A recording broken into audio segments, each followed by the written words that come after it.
অপু ভাই, তুমি দুবাই আছো, ভালো আছো?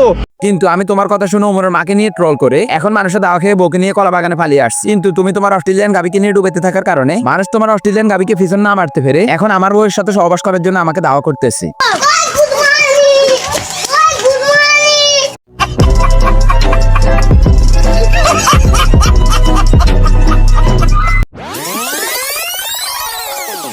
তো hey guys, welcome back. I hope কি তোমরা সকলেই ভালো আছো এন্ড আমিও ভালো আছি। এন্ড গাইস, আমাদের আজকের ভিডিওর টপিকটা হচ্ছে ডিজে অনিক, যার নামের সাথে আমি উপাধি দিয়েছি ডিজে কন্ডম।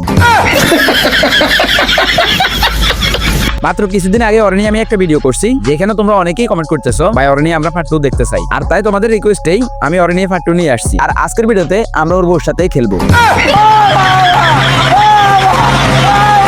যদিও ওর বউয়ের সাথে খেলার মতো কোনো ইচ্ছে আমার ছিল না, আর শুধুমাত্র তোমাদের এত পরিমাণে রিকোয়েস্ট দেখে আর নিজেকে আটকে রাখতে পারিনি। তাই আজকের ভিডিওতে চলে আসলাম ওর বউয়ের সাথে আবারও নতুন করে খেলতে। তো গুরু, প্যান্টের ভিতরে থেকে হাতটা বের করে কানের মধ্যে হেডফোন লাগিয়ে নাও, ভিডিওটা করি শুরু। মা, I love you, মা। নানি, নানি। আসলে তুই কুত্তার বাচ্চা যদি কোনো আদর্শ বাবা মায়ের ঘরে জন্ম নিতি, তাহলে হয়তো বা আজকে আমাদেরকে এই দিনগুলো দেখতে হতো না। উপরে আল্লাহ নিচে জমিন, কথা সত্য। না, আমরা কিছুদিন ধরে লক্ষ্য করতেছি তুই কুত্তার বাচ্চার আবলামিটার দিন দিন যেভাবে বেড়েই চলেছে, বিশ্বাস কর এখন তোর জন্ম পরিচয় নিয়ে আমাদের সন্দেহ হয়। তাই আমি তোর বাবাকে একটা কথা বলি, আঙ্কেল আপনি হয়তো আপনার ছেলের মতোই বকচোদ মূর্খ ছিলেন, না হলে বিশ্বের মধ্যে কন্ডম আবিষ্কার হয় প্রায় 1566 সাল থেকে, এবং কি ল্যাটেক্স কন্ডম। আপনি তো মূর্খ বকচোদ, তাই বুঝবেন না। আমি আপনাকে একটু বুঝিয়ে বলি, অত্যাধুনিক প্রযুক্তি ব্যবহার করে মার্কেটে নতুন কন্ডমের আবিষ্কার হয় প্রায় 1920 সাল থেকে, যা আমাদের বাংলাদেশের যুদ্ধের অনেক আগ থেকে মানুষ ব্যবহার করে আসতেছে। উপরে আল্লাহ নিচে জমিন, কথা সত্য। কিন্তু আপনি এই আমাদের আধুনিক যুগে এসেও কন্ডমের সঠিক ব্যবহার করতে এইভাবে ভুল করছেন, যার কারণে আপনার মাত্র সেই একদিনের ভুলের কারণেই আজকে আমাদের সবাইকে এই দিনগুলো দেখতে হচ্ছে। আপনার ছেলে যেভাবে ভিডিওতে এসে দিন দিন আপলামি করে, এবং কি একটা ছেলে নেপালে গিয়ে তার মায়ের প্রতি ভালোবাসা প্রকাশ করছে, তার মাকে নিয়ে ট্রোল করে, আর আপনার মাত্র সেই দিনের ভুলের কারণেই মানুষ আজকে আপনাকে নিয়ে কথা বলে।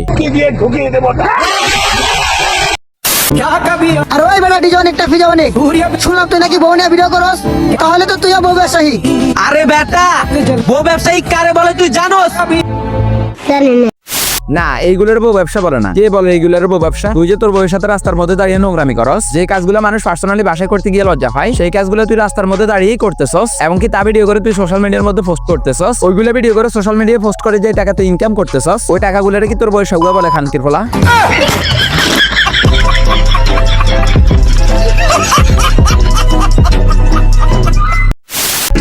রোস্ট করতাছস? হ্যাঁ ভাই, আমি আপনাকে রোস্ট করতে আসছি। কর। আচ্ছা ঠিক আছে, আমি তোরে বইলা রোস্ট করবো না। বলেন কি? তুই ভয়ে থাকবি আমি কখন পোস্ট করবো। দূর খানকির ফলে আবাল বকছো, তুই আমাদের বাল ছেড়বি, ভিডিওতে আসা বউ নিয়ে নোংরামি করবি, ওইটা নিয়ে মানুষ কথা বললে তাকে নিয়ে ট্রোল করবি, মানুষ তোকে নিয়ে ট্রোল করবে না তো কি তোর বউয়ের সাথে সহবাস করবে খানকির ফলা? আমাদের জুটিটা আপনাদের কাছে অনেক ভালো লাগে, তাই না? কুত্তার বাচ্চা, তুই বিয়ে করছস নাকি ভিডিওতে আপলামি করতে আসছস? তুই বিয়ে করছস নাকি কি করছস ওইটা তোরে কেউ জিজ্ঞেস করছে? নিজে নিজেই আইসা ভিডিওতে আপলামি করতেছস। আর তোদের দুইজনকে তো দেখতে আমার ধনের মতো লাগে, চালা বোকা চোদা। তোদের দুইটার থেকেও বস্তির ফলাফান আরো অনেক ভালো আছে। কথা কি ক্লিয়ার না ভেজাল আছে? তো গাইস, এই ছিল আজকের ভিডিও। আশা করি তোমাদের কাছে ভিডিওটি ভালো লেগেছে। ভিডিওটি ভালো লেগে থাকলে একটু লাইক করে দিও। আমার চ্যানেলে নতুন হয়ে থাকলে প্লিজ ভাই চ্যানেলটিকে সাবস্ক্রাইব করে দিও। তো দেখাবো আবার কোন একটু নতুন ভিডিও নিয়ে। ততক্ষণ পর্যন্ত ভালো থাকো, সুস্থ থাকো, আল্লাহ হাফেজ।